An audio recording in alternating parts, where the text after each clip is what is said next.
Amados, eu esperei,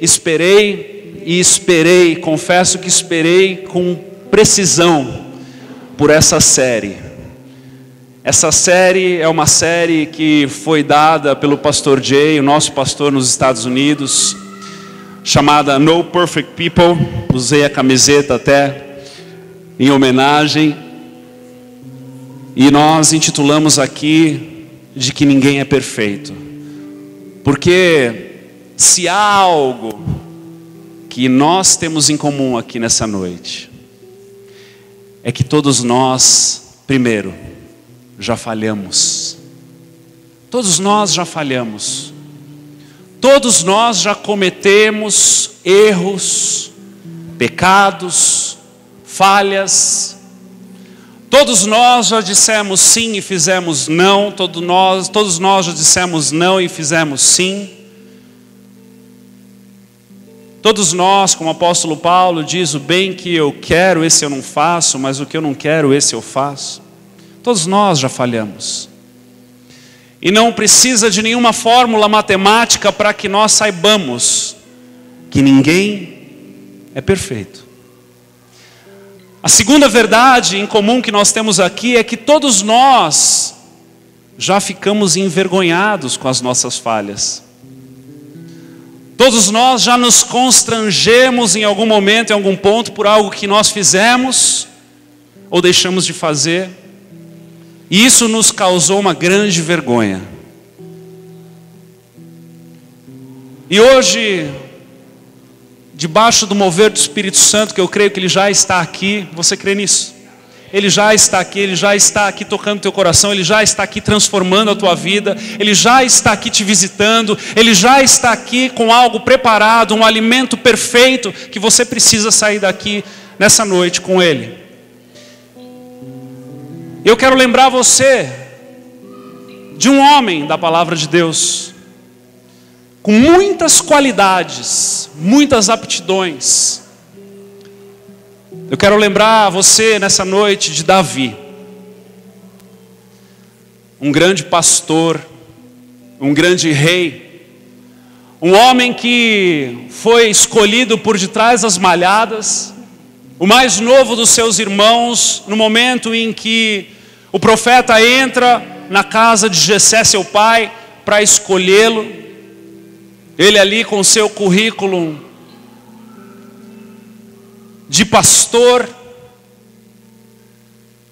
enquanto seus irmãos mais velhos estavam já com toda uma história de soldados, guerreiros, homens de batalha. Davi, desde o início, escolhido pelo profeta, um homem que as escrituras nos ensinam que defendia as ovelhas de ursos e leões, um homem que não temia as coisas do mal, um homem que era chamado para tocar o seu instrumento de corda na presença do rei, para que os demônios daquele homem possesso, Saul, fosse expelido e ele tivesse paz novamente. Um homem que foi indicado pelo pai para levar mantimento para os seus irmãos mais velhos em um cenário de guerra, em um campo de batalha. Olha para um grande filisteu e para todo um exército armado. Os filisteus, eles eram especialistas em metal naquela época. Eles tinham todo tipo de lanças, espadas e machados. E Davi não se constrange, não se intimida com aquilo. E naquele momento onde todos tinham medo de um gigante de quase 3 metros de altura chamado Golias, Saul tentando oferecer ali um bom trocado em troca de alguém corajoso, dizendo: olha, você não vai pagar mais imposto, eu vou dar minha filha para se casar com quem conseguir destruir e acabar com esse homem. Davi, um homem de muitas aptidões, e como as escrituras ensinam, um homem com um coração segundo o coração de Deus. escolhe ali suas pedrinhas, pega sua funda e acerta a cabeça daquele gigante, com a própria espada daquele gigante, mata aquele homem. Um homem que sabe o que é honrar liderança, que mesmo em momentos de controvérsias, mesmo em momento onde Deus já havia ungido o rei, ele teme a Saul, que era o rei intitulado de Israel.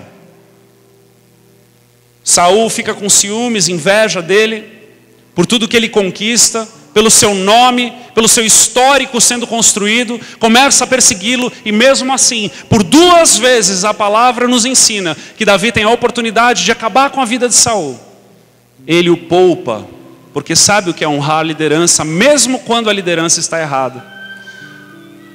Um homem com um currículo extraordinário. Um homem que é referência para nós até hoje.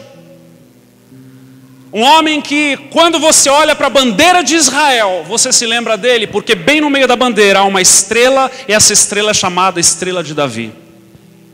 Um homem que, depois do nome Jesus, as Escrituras tem o maior conjunto de histórico da vida de um homem, Davi. Um homem que Deus o ama. Mas este homem, com todo esse histórico e currículo, com toda essa capacidade, com toda essa diversidade nas mãos, amados, as Escrituras nos ensinam que ele construía os próprios instrumentos de adoração. Até luthier ele era, veja só. Este homem falhou miseravelmente. E é bem neste momento da história de Davi que eu quero que você abra a tua Bíblia. Lá em 2 Samuel capítulo 11, nós vamos ler os primeiros 4 versículos de 2 Samuel capítulo 11.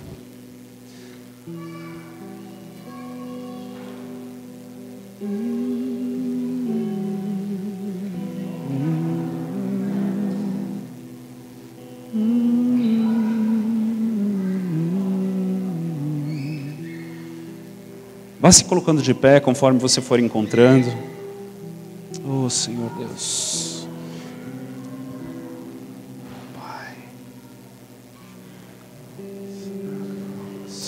2 Samuel capítulo 11, versículos 1 a 4, diz assim: Decorrido um ano, no tempo em que os reis costumavam sair para a guerra, enviou Davi a Joabe e seus servos com ele, e a todo Israel, que destruíram os filhos de Amon e sitiaram Rabá. Porém, Davi ficou em Jerusalém. Uma tarde levantou-se do seu leito e andava passeando no terraço da casa real. Daí viu uma mulher que estava tomando banho. Era ela muito formosa. Davi mandou perguntar quem era. Disseram: é Batseba, filha de Eliã e mulher de Urias o heteu. Então enviou Davi mensageiros que o trouxessem. Ela veio e se deitou com ele. Feche teus olhos mais uma vez. Senhor Deus, fala ao nosso coração nessa noite. Ministra as nossas vidas nessa noite, Senhor Deus. Não queremos sair daqui nessa noite sem o teu toque. Não queremos sair daqui nessa noite sem a tua revelação. Não queremos sair daqui dessa noite antes de sermos transformados por ti. Senhor, nós dizemos que isso aqui não é só mais um domingo, não é só mais uma agenda, não é só mais um compromisso, mas é um encontro genuíno contigo. É um encontro genuíno com a tua palavra. É um encontro genuíno onde o teu Espírito move em nós e nos transforma. Senhor, fala conosco segundo a tua vontade nessa noite, em nome de Jesus. Amém. Amém. Pode se sentar.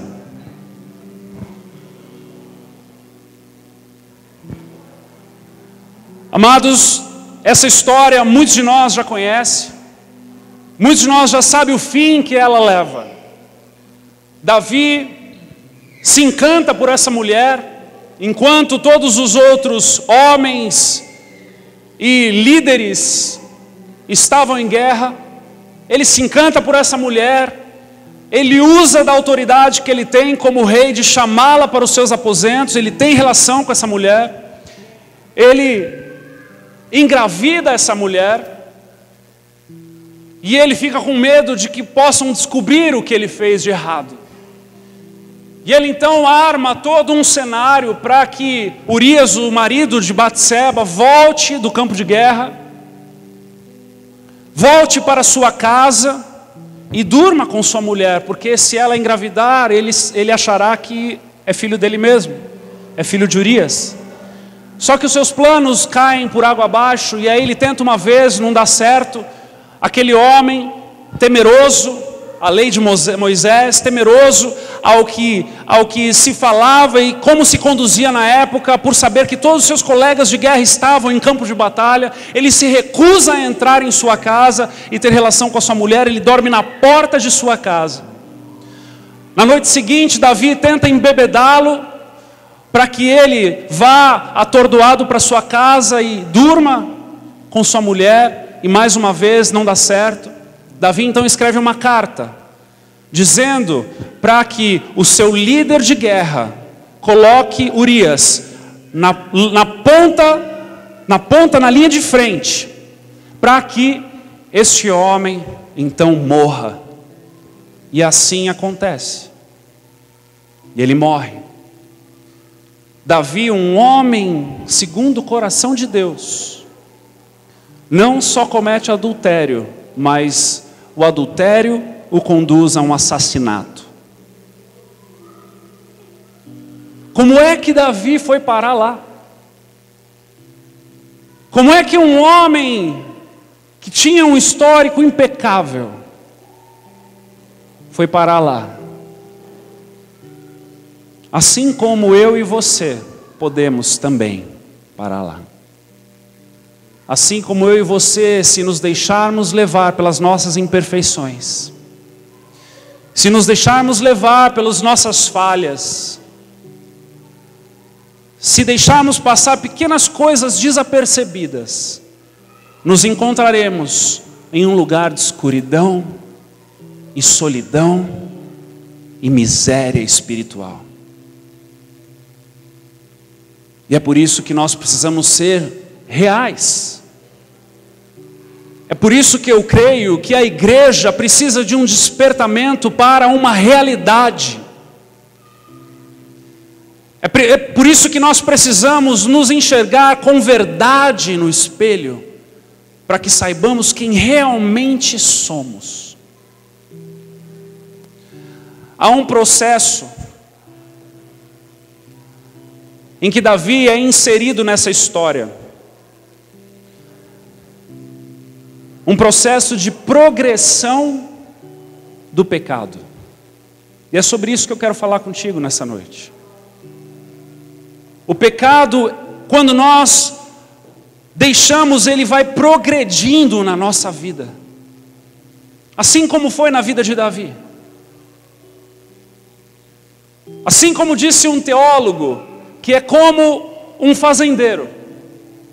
Em um momento de inverno e muito frio, ele vai para o ar livre em uma manhã e encontra uma cobra já enrijecida, dura de tanto frio. E ele se compadece por aquela cobra, pega aquela cobra, leva para casa e a coloca no peito para aquecê-la. E no momento em que aquela cobra desperta, ela dá o bote, pica ele e o mata. Assim é o pecado. Assim é o pecado se nós nos deixamos dominar por ele.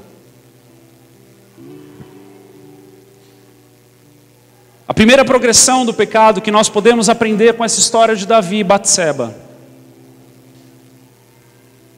é quando nós pedimos para alguém fazer aquilo que só nós mesmos podemos fazer. O versículo 1 diz que ao longo de um ano, no tempo em que os reis costumavam sair para a guerra, amados, havia um tempo onde os reis saíam para a guerra. Enviou Davi a Joabe e seus servos e com ele todo Israel. No momento em que Davi deveria ele mesmo ir para a guerra, ele envia Joabe e todos os homens de Israel. Aquilo que ele deveria fazer ele mesmo, ele responsabiliza outros em seu lugar. No momento em que você tem uma responsabilidade, que eu tenho uma responsabilidade perante o meu Deus, eu não posso delegá-la a outra pessoa. Não há como eu delegar a minha intimidade com meu Deus a outra pessoa. Eu não posso dizer para mim mesmo, eu não vou orar hoje porque eu sei que tem gente orando por mim. Eu sei que a minha mãe intercede por mim, então eu não preciso orar hoje. O meu discipulador, ele está preparando uma mensagem para hoje à noite, então eu não preciso ler a Bíblia hoje. Não, eu já sei, eu não vou ler a Bíblia hoje, eu também não preciso ir em casa, porque domingo eu vou na igreja e o pastor vai falar da palavra de Deus e será alimento suficiente para mim. Será que nós fazendo isso não estamos delegando a nossa responsabilidade para o outro? E nos tornando vulneráveis àquilo que vem para roubar, matar e destruir a nossa vida?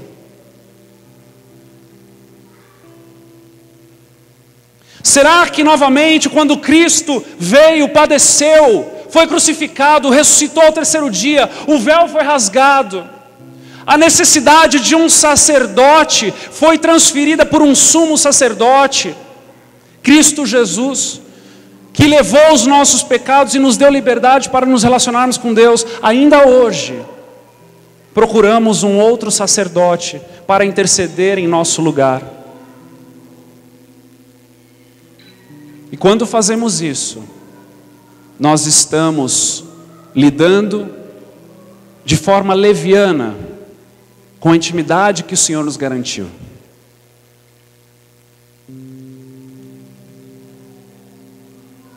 Ezequiel, capítulo 18, versículo 20, está escrito assim: a alma que pecar, essa morrerá. O filho não levará a iniquidade do pai, nem o pai a iniquidade do filho. A justiça do justo ficará sobre ele, e a perversidade do perverso cairá sobre este. A santidade, ela não é estendida, a minha santidade, ela não é estendida para minha esposa. A minha santidade, ela não é estendida para o meu filho, para a minha filha. A minha santidade é minha santidade. Eu respondo perante Deus, assim como a minha esposa responde perante Deus, de acordo com seus atos. Ela é intransferível. Há uma responsabilidade que o Senhor colocou para que nós o busquemos e o encontremos. E essa responsabilidade, ela é minha, assim como a tua é tua. Ela é individual. Davi era para estar em guerra. Davi era para estar esperto no campo de batalha, e não passeando na sacada do seu palácio. Muitas vezes levamos a nossa vida espiritual passeando na sacada do nosso palácio, suscetíveis a qualquer dardo inflamado e qualquer situação, qualquer tentação, qualquer situação que pode nos roubar a santidade, pode nos roubar a presença de Deus.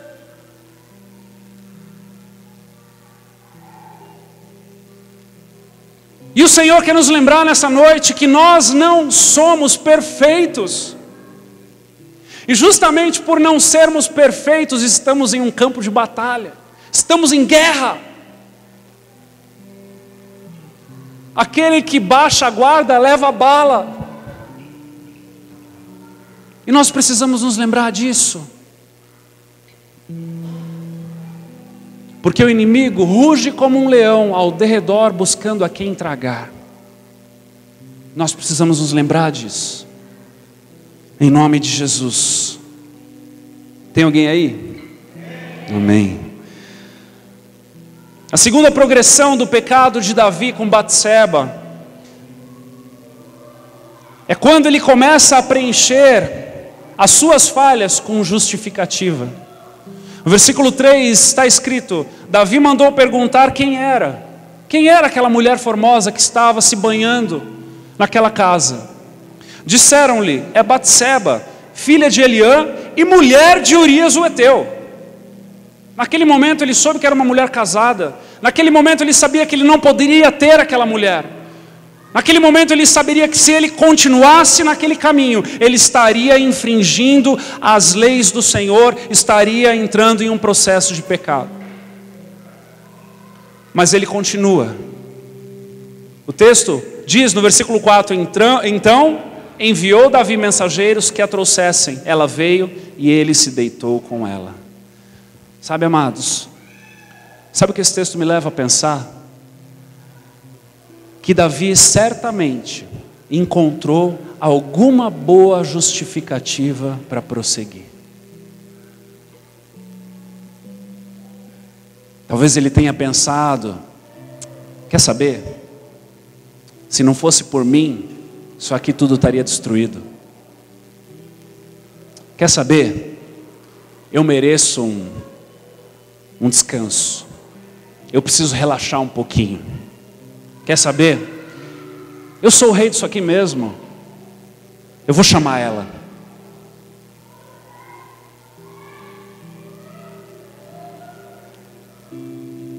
Quais são as justificativas que nós damos para os pequenos passos em direção ao pecado que nós tomamos? Ah, pastor, se meu marido me tratasse melhor, eu me dedicaria mais a ele.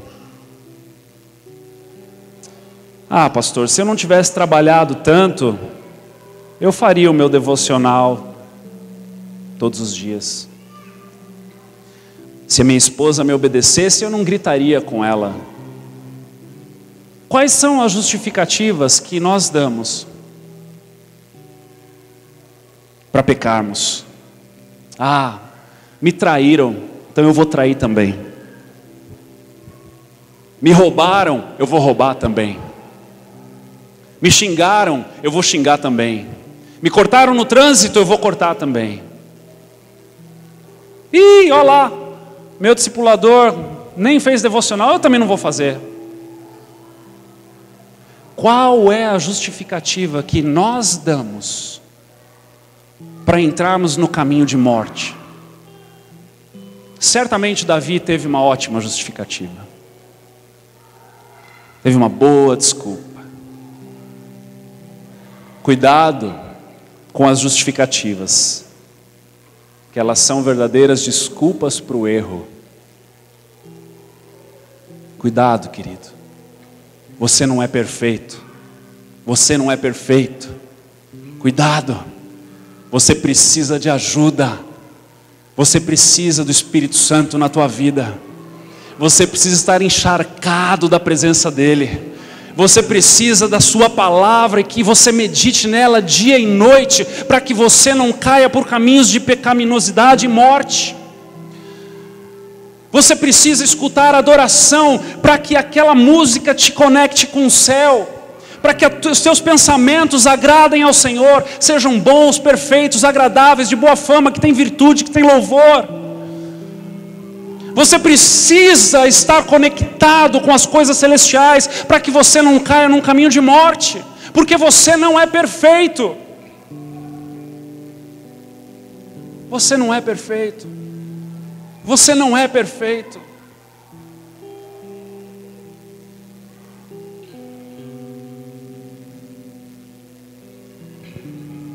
É engraçado que, eu sempre digo isso, Deus poderia ter escolhido tantos materiais da terra para nos fazer,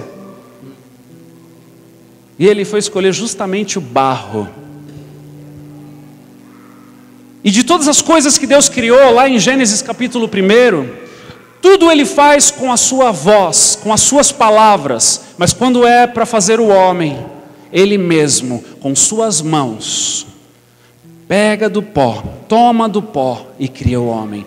E sopra o fôlego de vida. Sabe por quê? Para que nós nos lembremos que Ele não tem medo de colocar a mão na lama de novo.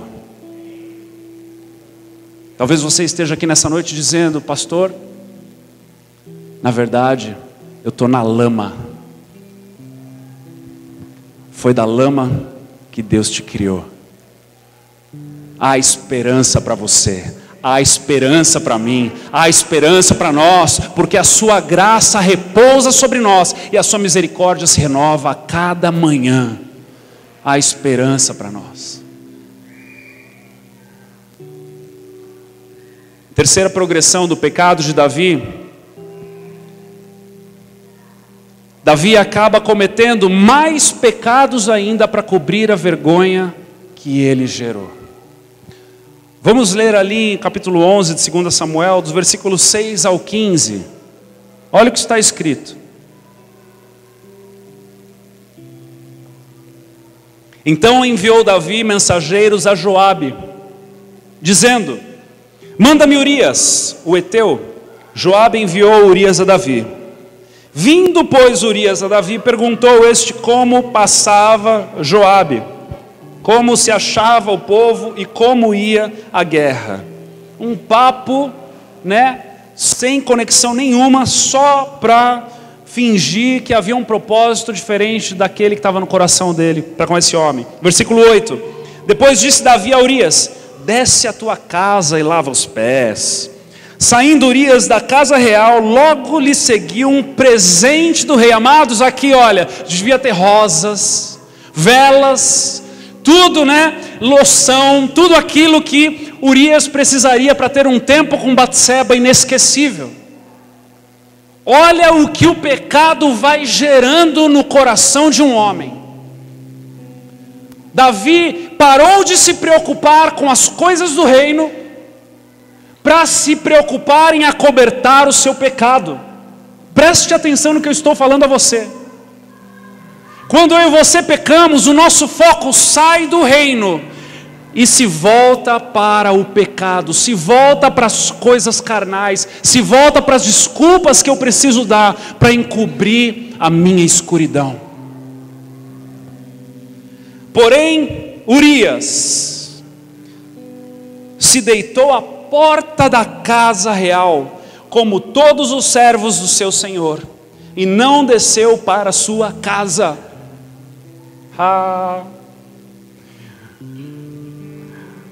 Fizeram-no saber a Davi, dizendo: Urias não desceu à sua casa não. Então disse Davi a Urias: não vens tu de uma jornada, por que não desceste à tua casa? Olha a desconversa. Respondeu Urias a Davi: a arca, Israel e Judá ficaram em tendas, Joabe meu senhor e os servos de meu senhor estão acampados ao ar livre, e ei de eu entrar na minha casa para comer e beber, para me deitar com minha mulher. Nem com isso, nem com essa chamada à razão de Urias para com Davi, Davi despertou, porque ele já estava na lama. Davi já estava na lama, ele já estava no meio daquela circunstância toda. Tão certo como vives e como vive a tua alma, não farei tal coisa. Então, olha a segunda tentativa de Davi aqui.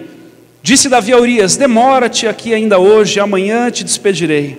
Urias, pois, ficou em Jerusalém naquele dia e o seguinte: Davi o convidou e comeu e bebeu diante dele e o embebedou. À tarde saiu Urias a deitar-se na sua cama com os servos de seu senhor, porém não desceu à sua casa.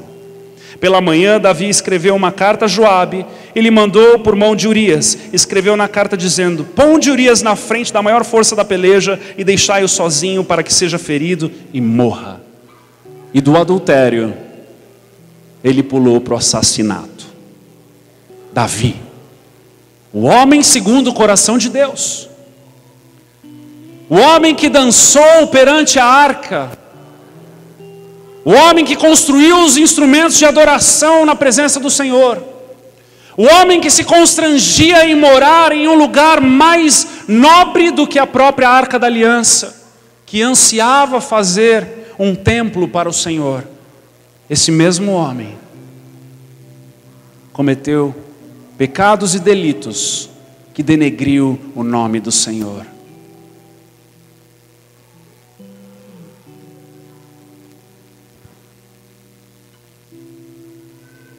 Quando eu e você estamos em uma atmosfera de impressões, de máscaras, a vergonha domina as pessoas. Quando eu e você fingimos ser perfeitos, quando eu e você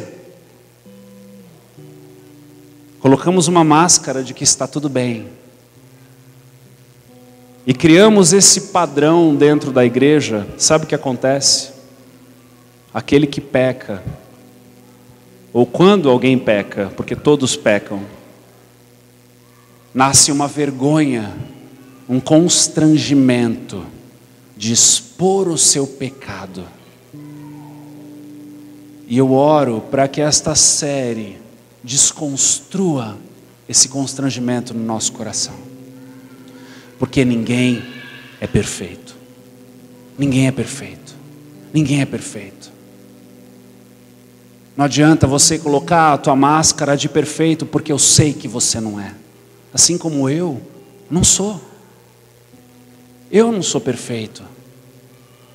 Pastor Valdir não é perfeito. Pastor Dagmar não é perfeito. Pastor Guinter não é perfeito. Minha esposa é perfeita.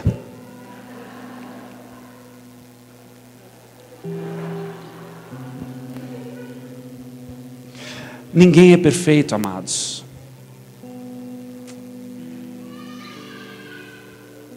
Só que quando há uma falsidade no ar,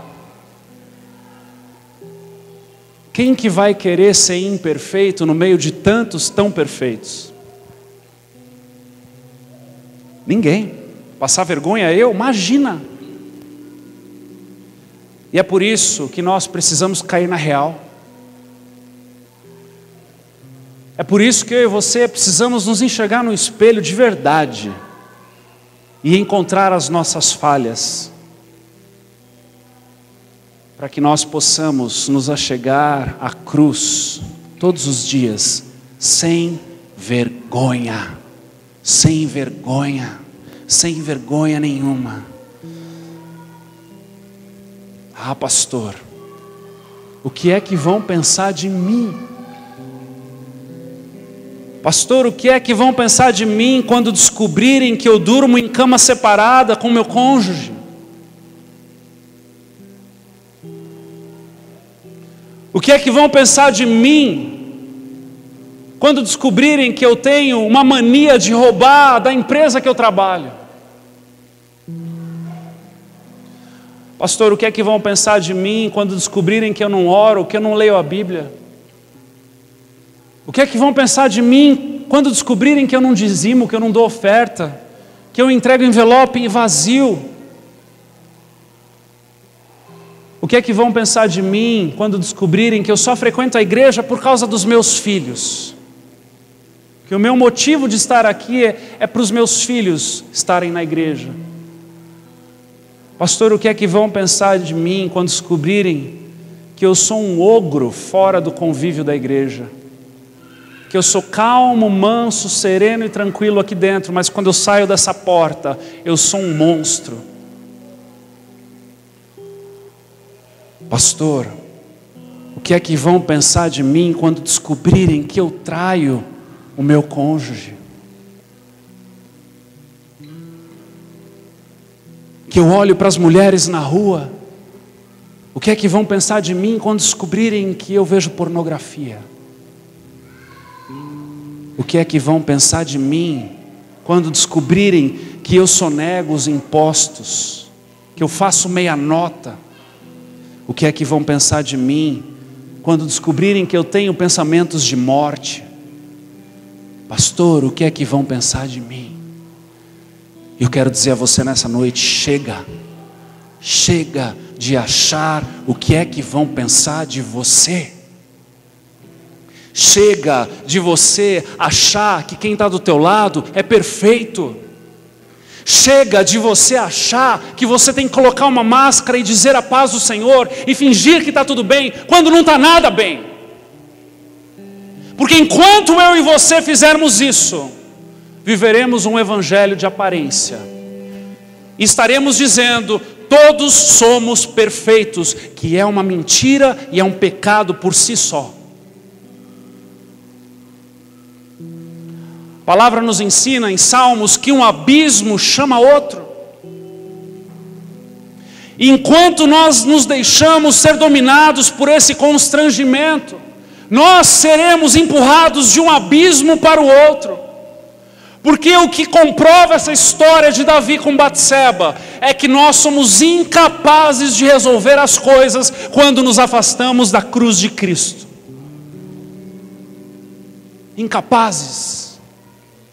O nosso jeitinho só estraga, só piora. Quando achamos que estamos acobertando alguma coisa, daqui a pouco uma fofoca revela tudo. Deixa eu te dizer algo. Se você ainda não percebeu, essa cidade é pequena. O que você faz dentro da sua casa, parece que as paredes têm ouvidos. No Jornal do Povo, na segunda-feira, todo mundo fica sabendo. Posso te dar uma dica? Descubra o verdadeiro significado da cruz e corra para ela o mais rápido possível. Corra para ela o mais rápido possível. Se ajoelhe na frente do Senhor e diga: Deus, eu estou na lama, eu preciso de ajuda. Ninguém é perfeito, igreja. Ninguém é perfeito. Se você acredita que você é perfeito, você está enganado. Basta estar de pé para cair. Aquele que está de pé, cuide para que não caia.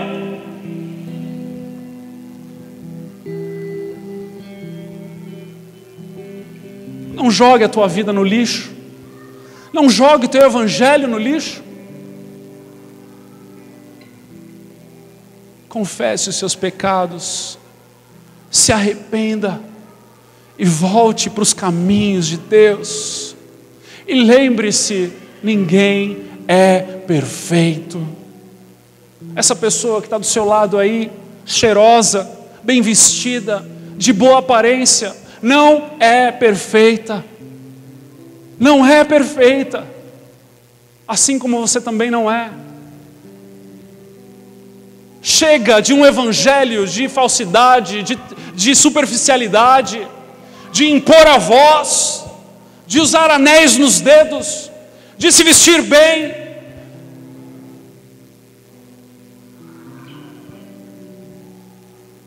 Jesus veio para caminhar nas ruas e ser livre e trazer essa liberdade para nós, e nós encontrarmos com a cruz o tempo todo, em todo lugar. Seja honesto e permita ser mudado. Porque se você continuar nesse caminho de acobertar os seus pecados, você já viu alguém afundando numa areia movediça? É igualzinho. Quanto mais você tenta, mais você afunda. Sabe pano remendado? Que daqui a pouco não tem mais nem pano, é só linha. Provérbios 28, 13 diz: o que encobre as suas transgressões jamais prosperará, mas o que as confessa e as deixa alcançará misericórdia. Feliz o homem constante no temor de Deus. Seja constante no temor de Deus, porque o que endurece o coração cairá no mal. E para finalizar, amados, a maior arma da confissão, preste atenção no que eu vou te dizer, porque aqui é uma chave para que o teu evangelho seja transformado. A maior chave de uma confissão é você decidir estar vulnerável. É você decidir que alguém pode ouvir o teu coração. Um discipulador, um líder, um pastor. e você crer que aquela pessoa tem palavras de vida para você. Abra o teu coração. Procure o teu líder em casa. Procure um pastor dessa casa. Essa casa agora tem quase mais pastor do que gente. Glória a Deus por isso. Busque um pastor, abra o teu coração, peça ajuda, grite socorro.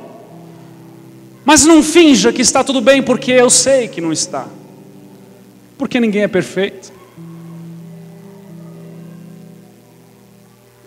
O discipulado saudável, ele conduz o discípulo ao arrependimento do seu mau caminho, e não à glória das suas batalhas egoístas.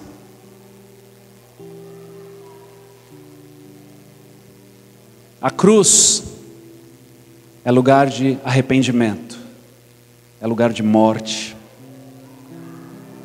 é lugar de humilhação. Porque só através disso, a vida do outro lado, a liberdade do outro lado, há um novo homem do outro lado.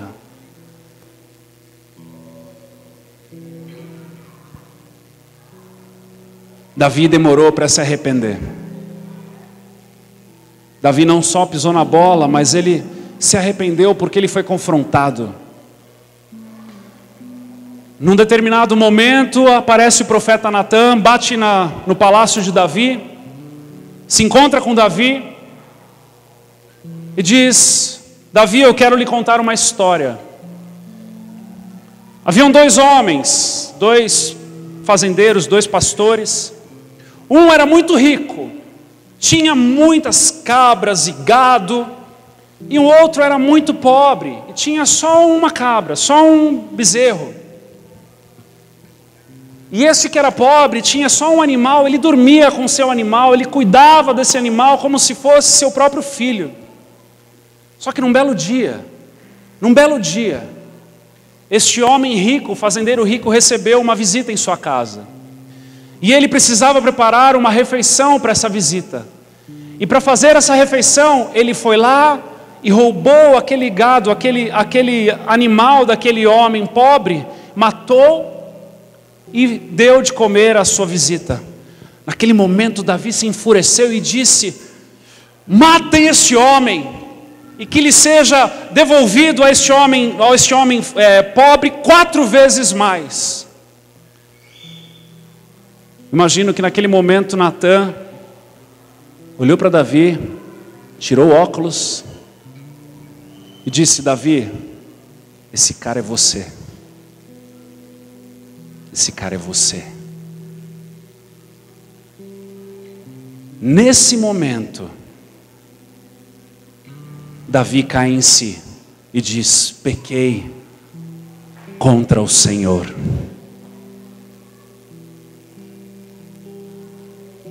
Sabe, amados, o Senhor o poupou, mas o Senhor fez com que essas quatro vezes que precisavam ser repostas ao fazendeiro pobre se tornasse realidade na vida de Davi. Por 4 vezes a família de Davi sofreu consequências. Seus filhos, aquela casa virou um pandemônio. O filho que Batseba estava esperando morreu. Um outro filho teve relação com uma filha, que o outro foi lá e matou, e depois o outro foi lá e fez um rebuliço, acabou com a história da casa, a história de honra de Davi, porque Davi precisou que um profeta se levantasse na presença dele, e apontasse o dedo e dissesse que ele estava pecando, para que ele se arrependesse. Ele se arrependeu, mas teve consequências.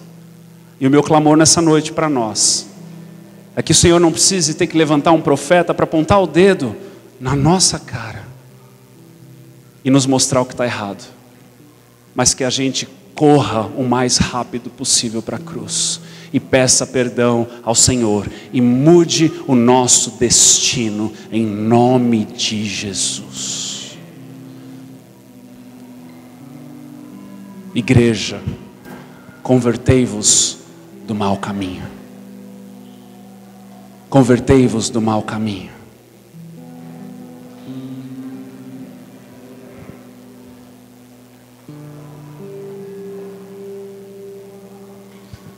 Eu quero convidar você a fechar os teus olhos.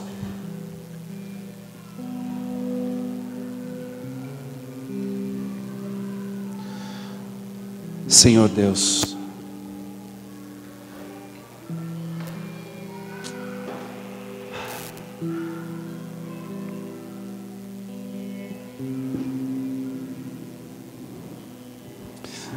perdoa-nos, Deus, nas nossas falhas. Leva-nos, Senhor, ao encontro genuíno contigo.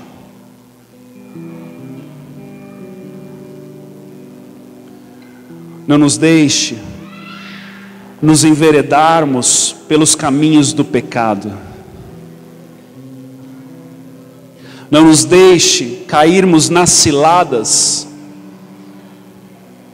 de Satanás para as nossas vidas.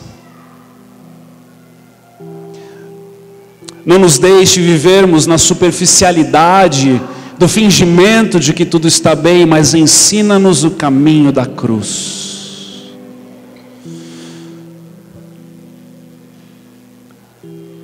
Deixa-nos, Deus. Permita com que olhemos a nós mesmos de forma real, para que possamos encontrar propósito na cruz.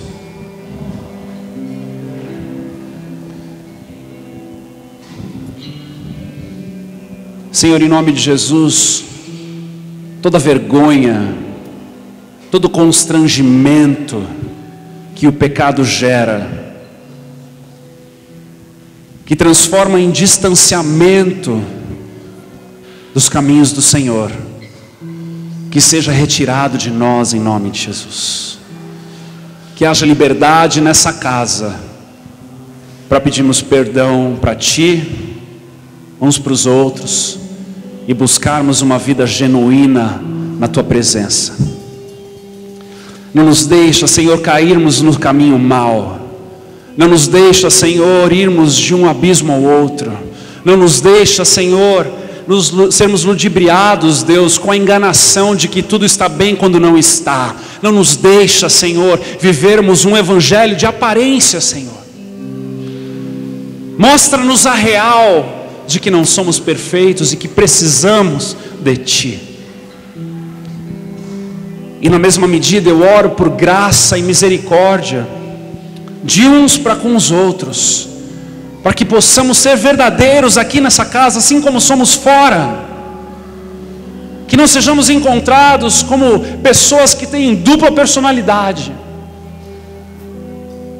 mas que a verdade do Evangelho e o trabalhar do Espírito Santo dentro de nós nos transforme de dentro para fora, de dentro para fora, de dentro para fora, a tal ponto que os nossos frutos serão transformados, que o nosso estilo de vida será transformado, porque o Senhor em nós está nos transformando, o Senhor em nós está nos modificando, alterando a nossa natureza, de uma natureza carnal para uma natureza celestial, Senhor. Que o processo de santificação seja genuíno dentro de nós, Deus.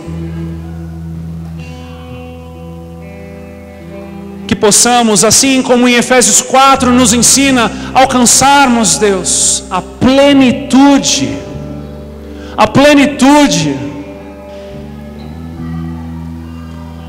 para que quando vier aquele que é perfeito, nos leve para consigo. Oh Deus, em nome de Jesus, Senhor, que a Tua graça, que as Tuas misericórdias, que a Tua compaixão sejam conosco,